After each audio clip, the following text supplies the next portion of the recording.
conecta.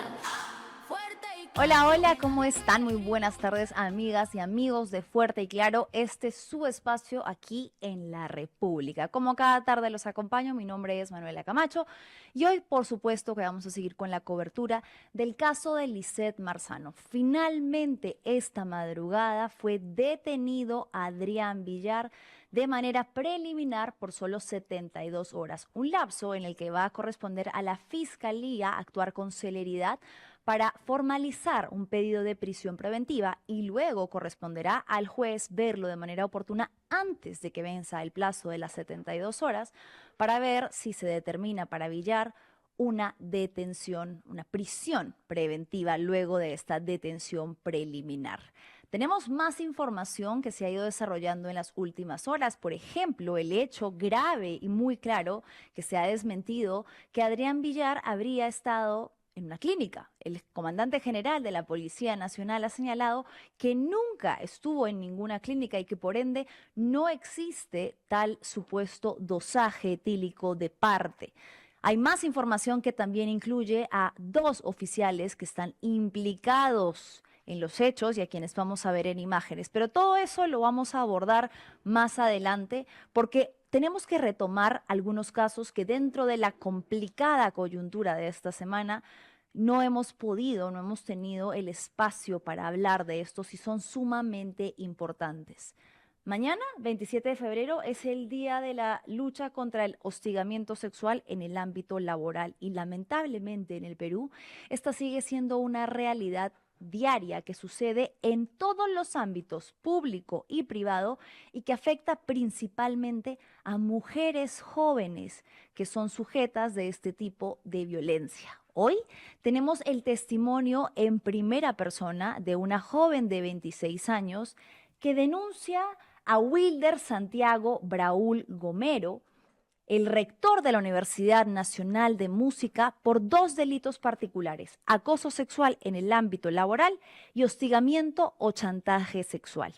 Lo que ha contado esta joven es sumamente grave porque básicamente señala un patrón de comportamiento en el que una persona con poder utilizaría este cargo o esta jerarquía muchas veces dentro del espacio laboral para chantajear, para poner condiciones hacia actos de connotación sexual o actos sexuales, para que la otra persona pueda sostener su trabajo, quedarse en un puesto, ascender en muchos de los casos.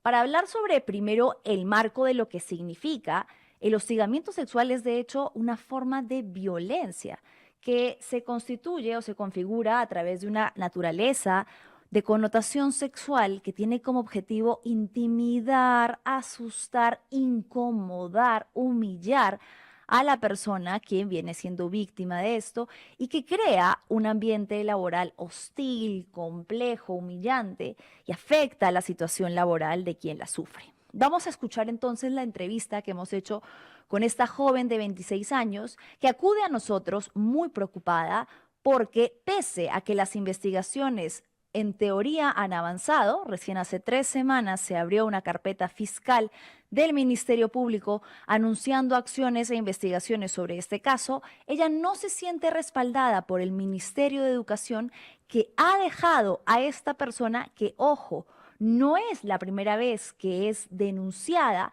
por un delito de esta índole. Tiene antecedentes de haber ejercido acoso sexual cuando era docente en Ucayali, lo vamos a ver también más adelante. Pero lo que a ella le preocupa es que siente que el Ministerio de Educación le ha dado la espalda porque no ha retirado del cargo a esta persona y se siente burlada. La única afectada luego de haber denunciado es ella, que perdió su trabajo, que ha puesto para muchas personas en tela de juicio su credibilidad, que la ponen a ella como una mentirosa y dudan de sus intenciones detrás de hacer una denuncia que es tan complicada y tan compleja de hacer, que no va a tener referencias laborales y que además la está pasando mal. Está teniendo que acudir a una serie de terapias psicológicas para reconocer que lo que le pasó no es normal y no es aceptable. Vamos a empezar entonces escuchando cómo es que inician los hechos. La denunciante nos cuenta que ella entró a trabajar el año pasado, en enero del 2025, en un cargo de secretaria, muy cerca, incluso físicamente, de Wilder Braul, quien es designado como rector el 15 de febrero del 2025 y cuya oficina estaba junto a la de la Secretaría General. Vamos a escuchar lo que nos dijo la denunciante. Entonces, él a las semanas que ingresó, empezó primero con unas conductas extrañas hacia mí. Primero con miradas y gestos obscenos, los cuales yo lo ignoraba totalmente. Pero conforme pasaba el tiempo, intensificaba más su conducta. A partir del mes de julio, aproximadamente del 1 al 4 de julio, su secretaria de él, quien es la secretaria de presidencia, toma vacaciones por unos días y él me designa verbalmente para que yo sea la secretaria encargada. Entonces, durante esos días del 1 al 4 de julio del año pasado, él hacía que yo me quede hasta las 7, 7:30 de la noche, lo cual mi horario laboral es de 8 de la mañana a 4:30. Por más que yo le dije a él que yo vivo en una zona distante y de riesgo, no le importó. Él quería que yo me quede hasta esa hora para seguir trabajando, ya que el señor hace reuniones hasta tarde. Así es como narra que inicia una relación que de entrada tiene una palabra con la que muchas personas pueden sentirse quizás identificadas: lo incómodo. Esa sensación de que estás en el trabajo y algo no te cuadra sobre la manera en la que una persona en un cargo de poder se comporta contigo. Pero tú te preguntas, quizás está en mi cabeza, quizás estoy exagerando, quizás estoy dramatizando y esa persona solamente está siendo amable, pero tú no te sientes cómoda. No te gustan las expresiones de afecto con una persona con quien no tienes confianza. En el caso de esta denunciante, ella lo dice muy claramente: besos muy cerca de la boca, tomarle con ambas manos la cara, el rostro, acercar su cuerpo de manera física, digamos, es decir, acercarlo con una acción de jalar su cuerpo cerca al de ella. Una serie de comportamientos que hacen que ella se empiece a cuestionar si ese tipo de trato era normal. Algo dentro de ella le decía que no, una intuición, una sensación de incomodidad del sistema nervioso que te dice que esto no está bien y que podrías estar en peligro, pero que por la forma en la que hemos sido criadas y por lo minimizado que ha sido durante años el hostigamiento laboral, nos han hecho pensar que estamos exagerando, estamos sobredimensionando actitudes que podrían ser normales. Ella ha narrado entonces hasta acá este primer acercamiento en el que ella, en el mes de julio, tiene que asumir como reemplazo de su secretaria el cargo, es decir, iba a estar mucho más cerca de él. A veces, primero cuando se empiezan a configurar estas conductas de hostigamiento laboral, también hay actitudes que son intimidatorias y no necesariamente en el plano sexual. Lo narra ella muy claramente. El insistirte en que te quedes más allá de tus horas, en que hagas trabajos que no te corresponden, el escribirte pasadas las horas que corresponden al horario laboral y que hacen que la persona empiece a cuestionarse cuál es la naturaleza de ese vínculo. Esto es lo que ella narra que sucedió cuando asumió el cargo de secretaria por un periodo de reemplazo en julio del 2025. Llega el día viernes 4 de julio y decido retirarme al término de mi hora laboral, que es a las 4:30, por motivo de que tenía que acompañar a mi madre al centro médico, y en eso, unos minutos antes, me acerco a su despacho, donde él estaba en una reunión con varios funcionarios, y le digo que a las 4:30 me voy a retirar, que si necesitan que le apoyen algo más. Y él me dijo delante de todos, de una forma descortés, que por qué me voy a retirar. Y yo le dije, porque a las 4:30 termina mi horario laboral, y él me dijo ya que me retire, que él solito se iba a parar y a servirse café y galletas, que me vaya ya de una vez. Pero me lo dijo de una forma bien fea, que todos voltearon y le quedaban mirando. Entonces yo le dije a él que no se preocupe, que yo lo voy a hacer. Entonces cumplí, ¿no? Le hice el café, las galletas, me fui. Pero ese mismo día tomé conocimiento que él había llamado al jefe de recursos humanos para que no se me renueve el contrato, ya que en ese mes de julio estaba en proceso mi renovación. Entonces, no sé qué cosa le habrá dicho el jefe de recursos humanos, que al final sí se me renovó, pero tardó bastante para que se me renueve, porque incluso mi sueldo me pagaron varios días después. Esta puede ser otra actitud con la que nos sentimos identificadas y va en la línea de lo que les decía. No siempre inicialmente se detecta un patrón sexual o un patrón físico. a veces empieza a configurarse a través de acciones que te hacen sentir humillada, pequeña, inservible, insuficiente. Quizás hayan personas que se sientan identificadas porque al menos yo lo he pasado y creo que muchas mujeres también. Esta particularidad de alguien que empieza a notar una serie de efectos en ti que tú dices, está bien, efectivamente estamos en el plano laboral, pero quizás no hay necesidad de señalarlos haciéndome sentir humillada ante otras personas.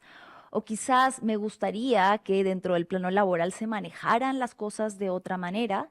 O te preguntas por qué una persona empieza a tener fijación contigo, con tus horarios, con tus deberes. Y esta exigencia, ¿no? Esta exigencia de, pero pórtate bonito, pero sonríe, pero ¿por qué me recibes así? Pero estás siendo malcriada. Esa exigencia de estar todo el tiempo apta para, disponible para, cuando tú sientes que estás en un lugar para cumplir con una labor específica y no para ser la muñeca de nadie. Eso es un poco lo que a mí me trasladó esta joven mientras hablábamos, que sentía que este doctor Wilder Santiago Braul tenía con ella una fijación en cuanto a que todo lo que hacía no solamente estaba mal, sino tenía la necesidad de señalárselo ante otras personas de manera humillante, como ha narrado en este episodio. Luego, a lo largo del vínculo, hubo muchas idas y venidas con algo que también es un componente esencial al hablar de hostigamiento laboral o acoso sexual laboral, y es el condicionante. Ese condicionante que juega con la necesidad de una persona de tener un trabajo para llevar el pan a su casa. En el caso de esta joven, ella me dice, yo tenía responsabilidades que cumplir y por supuesto para mí era muy delicado decir renuncio a este trabajo porque estoy harta, como ha podido decir, no lo puedo hacer, no es tan sencillo, no todos estamos en esa situación de privilegio. Eso es lo que empezó a convertirse como una monedita, un token con el que este señor jugaba con las ilusiones, o mejor dicho, las necesidades de tener un trabajo de la joven. Escuchemos. Y me dice, pues antes de que yo fui una malcriada con él, que cómo pude haberle respondido así y todo lo demás. Yo le pedí disculpas, que no fue mi intención, y él me dice que no tengo criterio, que él pensaba ascenderme incluso para que yo trabaje al lado de él, pero porque le respondí así yo no, y que todos estaban de acuerdo que no se me renovara el contrato, lo cual es mentira, porque incluso uno de ellos fue el que me dijo, ¿no?, que él había llamado al jefe de recursos humanos para que no se me renueve. Entonces yo le escuché y le pedí disculpas y ahí quedó, pero igual seguía pasando el tiempo y siempre tenía esa costumbre que cada vez que me veía me saludaba agarrándome la cara, dándome un beso cerca de la boca y pegando todo su cuerpo junto al mío. Siempre tenía esa costumbre y a mí me incomodaba bastante, y esas actitudes yo le conté en diversas ocasiones a mi jefe inmediata. Le comenté, dije que no me gusta que él me agarre la cara. Le decía, doctora, no me gusta que él me agarre la cara con las dos manos, me dio un beso cerca de la boca, todo su cuerpo lo apega, me incomoda bastante. Y la doctora me decía que es mal que sea así, ¿no? Y que no hay una forma como evadirlo. Y eso también trataba yo, incluso le comenté a mis padres, pero no se podía, tampoco le podía decir nada a él, porque como es la máxima autoridad, tenía miedo que lo tome a mal, tome represalias, hasta incluso me despida, tenía mucho miedo. El miedo, un factor en común en la mayoría de estos casos. El miedo a las acciones que pueda tomar en tu contra una persona que ejerce un cargo de poder si vas a recursos humanos. Lo que ha narrado la joven aquí en este último fragmento de entrevista que tuvimos es importante porque incorpora la figura de los testigos, que son quienes luego, cuando se abre una investigación fiscal formal, han ido a declarar que ellos sabían que esto estaba sucediendo y que no solo lo vieron hacia esta joven, sino que también tenía este tipo de comportamiento con otras personas jóvenes o con otras mujeres jóvenes. Ella le narra esto a su jefa directa, que le aconseja que trate de evitarlo para que no ponga en riesgo su trabajo, un poco tratando de comprender su situación, cuando lo que en realidad creo que hubiese correspondido, ¿no? Era que de repente alguien un poco más, con quizás más herramientas, le hubiera señalado que esto no era normal, que esto no tenía por qué tolerarlo, que nadie tiene por qué llegar a su trabajo todos los días sintiéndose incómoda de contacto físico no deseado, no solicitado, de actitudes intimidatorias, humillantes, y sintiendo que además se le va a manipular, porque si llega a abrir la boca y a quejarse, si se atreve a señalar esos comportamientos, se podría quedar sin trabajo. Esto fue lo que pasó luego, ya trasladándonos hacia el mes de diciembre, cuando la denunciante ya estaba cada vez más cansada de este tipo de comportamientos y contacto físico no deseado. Pasó Navidad, llegó el día viernes 26 de diciembre. Ese día era feriado, no, ese día era día no laborable, pero recuperable. Entonces, ese día me acuerdo que prácticamente nadie vino a trabajar, ¿no? Porque era un día recuperable, ¿no? Entonces mi jefa me dice que yo si vaya a trabajar, me dijo, Dianita, anda a trabajar, de repente el doctor viene, ¿no? Y te ve y dice que tienes compromiso en el trabajo, ve que te considera, ¿no? Yo ingresé a trabajar en mi oficina y eso estaba solita, claro, nadie vino a mi oficina. Y aproximadamente eso de las 10 de la mañana viene el señor Braúl. Y una vez que viene me dice, pues, Diana, que estás sola, ¿quién está aquí? Yo le dije, no, doctor, estoy sola. Y mi secretaria, y la doctora, y los asesores, o sea, me empezó a preguntar por todo lo demás. Yo dije que no hay nadie, que no. ¿Y tú por qué has venido? Me dijo, pues si de repente usted necesita algo, doctor Braúl, le dije de repente, ya, entonces te voy a saludar por Navidad, me dijo. Me paré para que no me salude, ¿no? Y en eso que él me saluda, me agarra toda la espalda baja, me empieza a manosear toda la espalda, me da un beso cerca a la boca, me agarra la cara y todo su cuerpo se empezó a pegar hacia mí, me incomodó bastante y encima duró bastante ese abrazo que me dio, duró bastante, no fue algo de un ratito y ya, toda mi espalda me manoseó. Y yo me sentí tan incómoda, me sentí tan mal, me sentí como si yo estuviera haciendo algo malo, como si yo estuviera calata, así, me sentí lo peor cuando él me hizo eso. Esto también es algo que sucede a manera de patrón común entre quienes son víctimas de este tipo de acoso sexual laboral, ¿no? El sentir que es tu responsabilidad, el preguntarte tantas veces si es que quizás tú lo buscaste, si quizás en algún momento le di algún tipo de señal que pudiese hacer que se malinterpretaran mis intenciones. Quizás por la forma en la que he venido vestida algún día, o quizás porque fui demasiado amable con él, o quizás porque le ofrecí ayuda de más, quizás, el llenarte de dudas sobre el por qué te está sucediendo lo que te está sucediendo, porque una persona no concibe cómo es que alguien en un ambiente laboral tiene este tipo de actitudes que ha narrado la denunciante. Tocarle la espalda, tocarle el rostro, acercar su cuerpo, cuando no le has dado ningún tipo de confianza ni margen para ello y cuando se trata de un ambiente al que vas a trabajar. Y esta es la persona que además, en teoría, te tiene que orientar, te tiene que cuidar, te tiene que, sí, de cierta manera orientar en el sentido de mandar, porque es un jefe, pero es una persona en la que tú en teoría confías del cargo que tienes y confías de las intenciones que tiene para contigo. Este episodio que ella narra ocurre el 26 de diciembre y lo que va a narrar a continuación es el momento en el que ella dice, bueno, esto ya es demasiado, establece un límite porque se hace una insinuación directa a un pedido de relaciones sexuales, según denuncia la joven, para poder sostener su trabajo. Entonces me siente y me dice, ¿tú quieres trabajar como locador o como 276? Porque mi empresa era 276.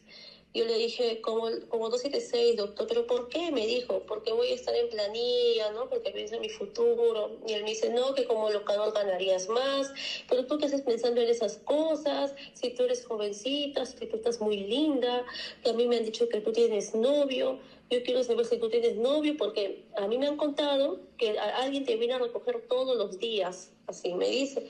Y yo le dije, doctor, yo solo me dedico a trabajar. Le empecé a decir, no, pero a mí me han dicho que sí tienes novio. Esas preguntas así totalmente incómodas me empezó a hacer. Después me mira y de nuevo hace su gesto obsceno. Así un gesto obsceno así con la boca. Me mira y me dice, ¿sabes qué? Para tener relaciones sexuales, ¿no? A cambio de que se me renueve el contrato. Me dijo de una forma como para tener un encuentro más íntimo, y que al final yo iba a salir, como dice, favorecida, ¿no? O sea, yo tenía relaciones con él y al final me iban a renovar y que eso me iba a favorecer a mí. Entonces yo le dije que no, pero me asusté tan feo y justo ahí vino una funcionaria que era de otra oficina, era la jefa de imagen. Justo ahí vino, como todo estaba abierto, ahí entró nomás. Ella entró en ese momento y me vio con él solos en su despacho y menos mal que ella entró porque ahí aproveché y me salí, ¿no? Este es el núcleo de la denuncia que ella logra hacer un mes después contra esta persona, pero que además incluye otra serie de comportamientos. Vamos a hablar sobre esto con la especialista que tenemos ya conectada con nosotros, Andrea Álvarez Tapia, pero antes quiero escuchar el último clip, que es en el que la denunciante dice sentirse absolutamente decepcionada porque el Ministerio de Educación no ha cumplido con separar a esta persona del cargo, ni siquiera mientras duran las investigaciones, y siente que habría peligro de que todo quede en absolutamente nada. Ahí estuve pensando, no sabía qué hacer, si denunciar o no ese acto, ya que ese señor tiene influencias en el Ministerio de Educación, no sabía qué hacer. Y también tiene influencias con el expresidente de la República, el expresidente José Gerí. Entonces no sabía qué hacer porque es una persona poderosa, pues si yo estoy sola. Estaba pensando bien las cosas, hasta que decidí hacerlo, lo denuncié y también ingresé mi denuncia ante el Ministerio de Educación y tomó conocimiento también del Ministerio de la Mujer. ¿Y para qué si he recibido apoyo del Ministerio de la Mujer? ¿Para qué? Y también, de parte de mi denuncia penal que hice, la Fiscalía ya ha hecho que dé mi evaluación psicológica, la primera parte y la segunda parte lo voy a hacer este viernes. Y sí están avanzando con eso, pero con el tema del Ministerio de Educación, a opinión personal, lo están retrasando bastante. Y yo estoy segura que es porque el señor ha usado sus influencias. Y eso a mí me genera mucha incomodidad, me genera una frustración tan grande, porque se supone que en este país están para que apoyen al ciudadano, o sea, justicia y todo eso. Y este señor, que no sé qué habrá hecho, qué habrá dicho el ministerio, que lo han dejado en stand-by en mi caso. Bien, vamos a enlazarnos con Andrea Álvarez Tapia, quien es especialista en prevención de violencia y que forma parte del equipo de Parada F para analizar un poco el caso y hablar sobre ese tipo de situaciones en el marco del Día de la Lucha contra el Hostigamiento Sexual. Andrea, ¿cómo estás? Muy buenas tardes. Hola Manuela, ¿cómo estás? Un gusto y gracias por tenerme aquí. Andrea, quisiera que me pudieras dar quizás alguna opinión de este caso que hemos escuchado, ¿no? La denunciante señala dos delitos puntuales que son el hostigamiento o chantaje sexual y el acoso sexual en el ámbito laboral. ¿Tú consideras que se constituyen después de lo que hemos escuchado?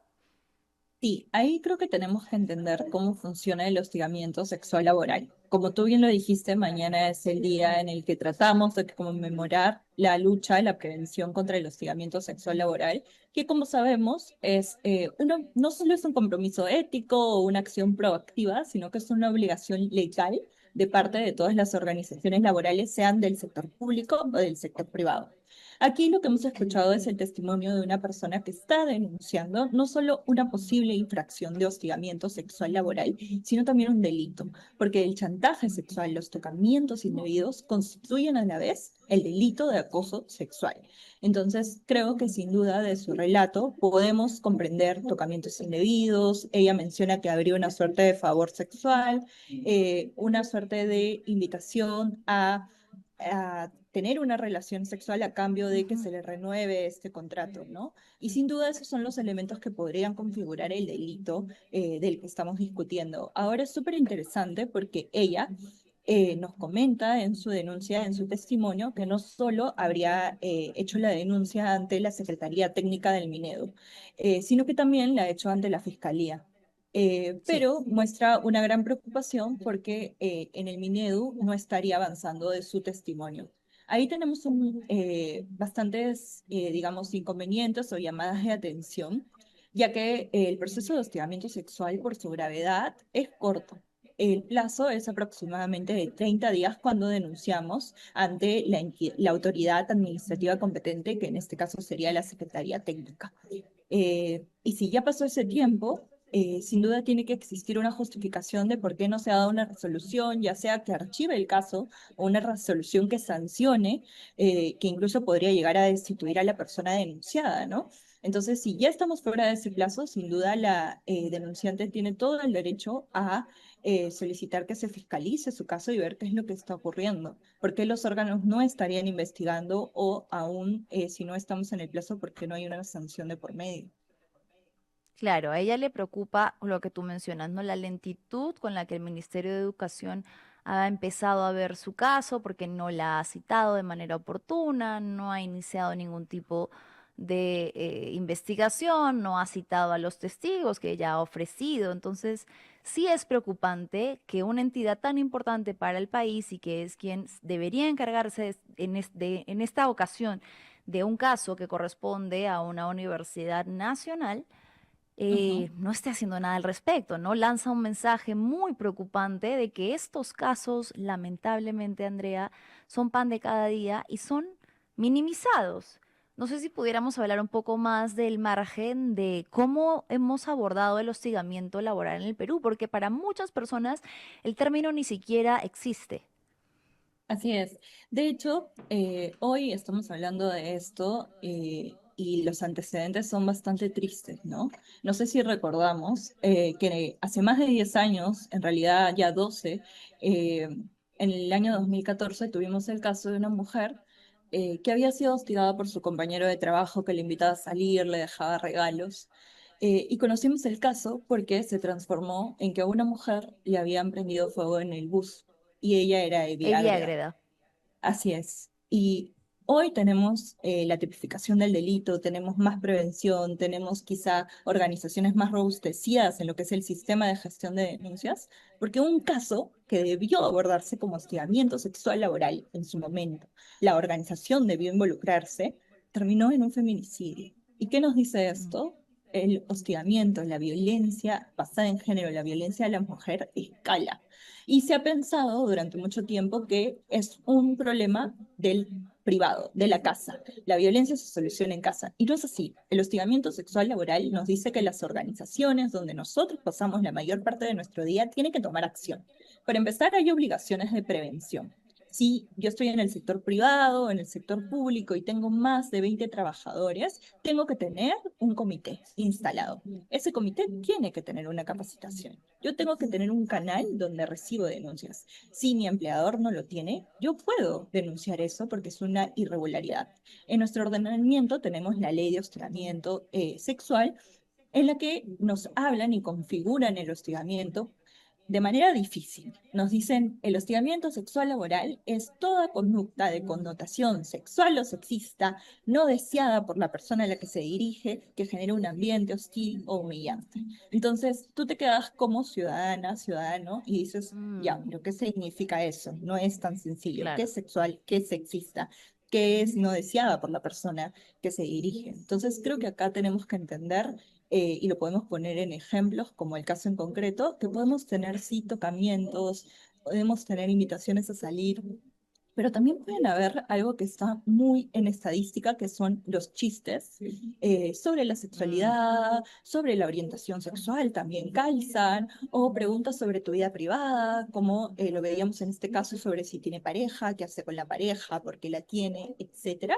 Y acá la clave, el segundo elemento, porque el primero es esta conducta sexual o sexista, tiene que ser no deseada, pero no deseada por la persona denunciada, no, no deseada por la persona, la víctima, la persona contra la que se dirigió esta conducta. Entonces la ley le pone el peso e importancia, como debe ser, al testimonio de la víctima, a lo que ella sintió, porque al final del día es la que consiente o no los hechos. Y por supuesto, esta conducta puede generar un ambiente hostil, malestar psicológico, incluso físico, porque igual también en el clima laboral vemos una afectación. No podemos pretender que existan casos de hostigamiento y que todas las personas sigamos como si nada, ¿no? Y en el caso tú mencionabas que habían testigos, habían personas que ya lo habían Sí. visto, y eso también nos llama a decir qué rol estamos cumpliendo como ciudadanos en nuestros centros laborales. Se cree que el hostigamiento sexual laboral es entre la víctima y la persona denunciada. Entonces, yo no me meto. Y no es así. La organización tiene obligaciones de prevención, obligaciones de tramitar la denuncia, pero si yo soy una compañera de trabajo que ve eso, la ley también me habilita a mí a denunciar. No necesita denunciar solo la víctima. Entonces, ¿qué rol activo estoy teniendo si es que lo estoy teniendo? Yo no te digo necesariamente que todos podamos denunciar porque no es sencillo, pero sí podemos intervenir. Si yo veo una conducta, puedo ayudar a documentar con mi testimonio, etcétera, ¿no? Entonces, tanto en el sector público como en el sector privado, están aumentando los casos. Solo en el 2025, desde Parada F, nosotros solicitamos acceso a la información, que nos cuenten cómo estaban las denuncias, y en el 2025 en el sector público se presentaron 183 denuncias, que ojo, es 17% más que en el 2024.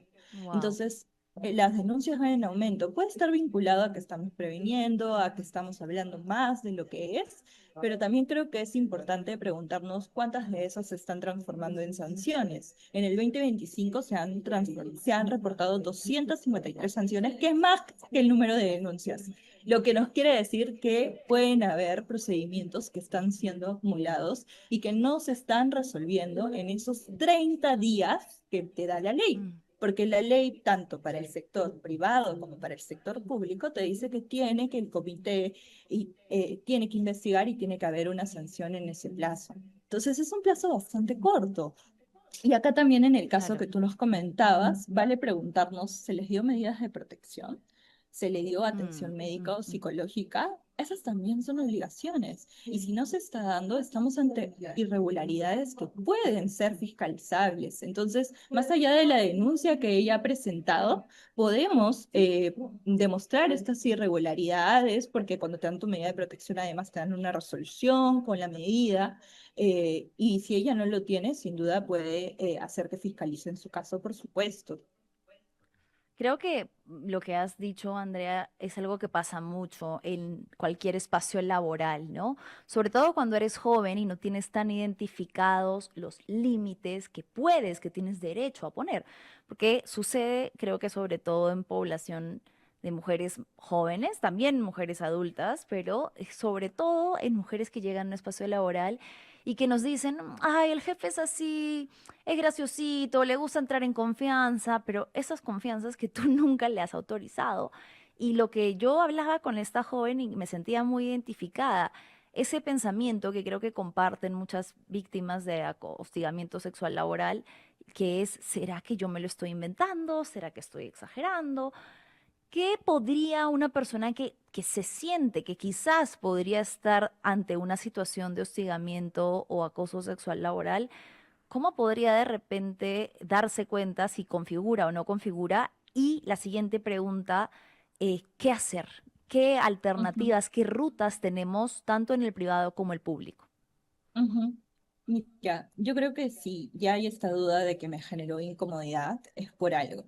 El hostigamiento, como lo decíamos, tiene la característica de que no es consentido. Entonces, Ujú. esa es una primera alerta. Se da una conducta, un chiste sexual, sexista, se burlan de mí por mi condición de mujer, que quizá no debería estar en esta área, debería estar en recursos humanos y no en informática porque soy mujer, etcétera, eh, pero es no consentido. Entonces, esa es la configuración de la conducta. Y es bastante triste porque al final la víctima es la que se siente de lo estaré exagerando, valdrá la pena. Y ojo que en el hostigamiento yo no necesito haber rechazado la conducta. Eso hay que tenerlo claro. Yo como víctima, como persona que denuncia, no tengo la obligación de haber dicho no hagas esto, porque muchas veces no puedes hacerlo, porque puede ser tu No. superior, pues el miedo puede abordarte. Entonces el rechazo no es un elemento que configura la conducta, la intencionalidad tampoco, ojo. Si él tuvo o ella, la persona que hostigó, tuvo la intención de hostigar o no, no es relevante para la infracción de hostigamiento sexual laboral. También si ocurrió fuera o dentro del horario laboral, porque muchos de nosotros en nuestros trabajos podemos salir después del trabajo, compartir en la Navidad, en un cumpleaños, y si hay vínculo Ujú. laboral, aún así es hostigamiento sexual laboral. Y finalmente, no tiene por qué ocurrir en más de una ocasión. La reiterancia tampoco es un elemento que configure el hostigamiento sexual laboral. Entonces, si yo ya veo que se cumplen estas características, que hay una conducta, este tipo de bromas donde yo me siento incómoda, yo no las estoy avalando e incluso dije algo y dije, oye, esto no me gusta y continúa, yo puedo presentar una denuncia. Primero el sector público. Si yo trabajo en una entidad del Estado, tiene que haber una secretaría técnica que vaya a evaluar el caso. Y también una Ok, oficina de recursos humanos. Entonces yo puedo acercarme a cualquiera de esas dos autoridades, Secretaría Técnica o Oficina de Recursos Humanos, y decir que quiero presentar una denuncia que puede ser escrita, puede ser verbal. Y también tengo el servicio Estado sin acoso de servir, donde si yo tengo dudas o consultas, puedo llamar o mandar un correo para que me aclaren la información. Yo podría decir, oye, creo que está pasando esta situación, me gustaría que me orientes, y este es un servicio aparte que me va a brindar orientación en todo lo que es el sector público. Entonces, yo presento mi denuncia y automáticamente en un día hábil tienen que poner a mí, ofrecerme a mí medidas tanto de atención psicológica como atención física si es que las necesito. Y en un máximo de ok, 3 días tienen que darme mi medida de protección. ¿Qué es la medida de protección? Es si, por ejemplo, yo trabajo con esa persona en mi oficina, sea mi compañero o mi jefe, se puede dar la suspensión de esta persona mientras dure el procedimiento, para que no haya una obstrucción, para que no haya revictimización y yo tenga que seguir estando en el mismo lugar con la persona a la que estoy denunciando. Y ojo, esto no claro. es un adelanto de sanción ni nada por el estilo, porque a la persona se le suspende además con goce. Y no es la única medida, porque también podríamos hacer remoto. Lo que no puede ocurrir es que obliguemos a la víctima a tomar vacaciones. Entonces eso también, porque sí lo he escuchado, que le dicen, ok, ¿por qué no tomas vacaciones para que no te sientas mal? No, las vacaciones son derechos laborales, yo no las tomo porque me hostigan. Aparte, claro. Ajá, entonces tengo esa medida de protección. Y eso es en el sector público. Entonces, inicia el proceso, se investiga, la Secretaría Técnica tiene que recabar las pruebas, yo puedo ofrecer testigos, pero acá, y esto sí quiero decirlo porque es muy importante, la ley no te obliga a presentar una prueba directa. Yo no tengo que presentar un video donde me hostigaron, no tengo que presentar una foto donde se ve si la persona me había tocado o no, porque eso no es real. La naturaleza de este tipo de infracciones es que se dan en la clandestinidad, probablemente cuando estamos los dos solos. Entonces, la realidad es que las mujeres y las personas que sufren hostigamiento sexual laboral no pueden acreditarlo con tanta facilidad. Por eso se usa lo que conocemos en derecho como la prueba indiciaria. Es decir, yo aporto mi testimonio, que es una prueba también, y se va corroborando con indicios. Si los dos estábamos en el mismo lugar, quizá una persona de limpieza nos vio, quizá marcamos nuestra entrada, entonces vamos recabando indicios, quizás si había una cámara de seguridad que no marcaba los hechos, pero nos posicionaba en el mismo lugar y demás.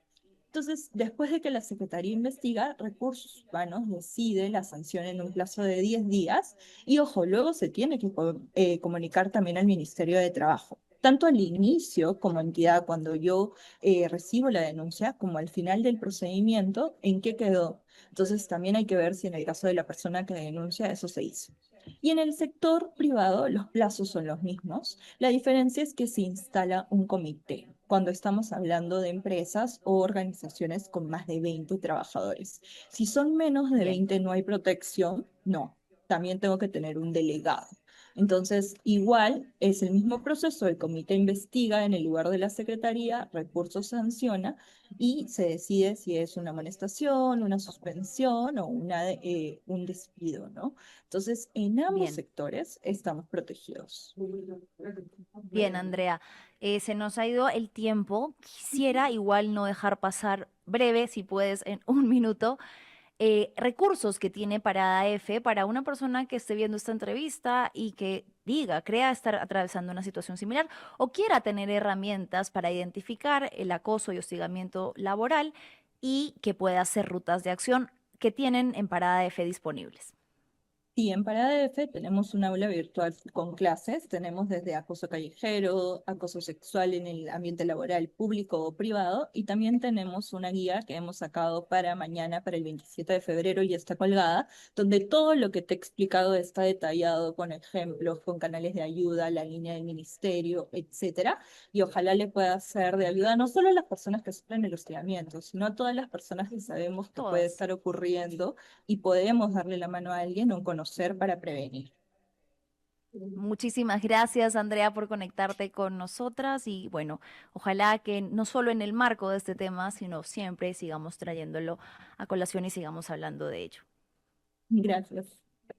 Gracias. Ha sido Andrea Álvarez Tapia, especialista en prevención de violencia y quien forma parte de Parada F, que sí, que nos ayudaba a explicar un poco este caso tan lamentable que llama la atención sobre la falta de acción del Ministerio de Educación. Lo ha dicho Andrea claramente. Hay lineamientos, hay plazos específicos. Se supone que dentro de las medidas de protección, mientras duren las investigaciones, la persona acusada debe ser separada, por lo menos de manera temporal del cargo. Solo muy brevemente mostrarles un cuadro en el que se evidencia esto que les decía. No es la primera vez que Wilder Santiago Braúl Gomero es denunciado por delito de la misma índole. Sucedió en Ucayali cuando era también profesor, ha sido denunciado por acoso sexual.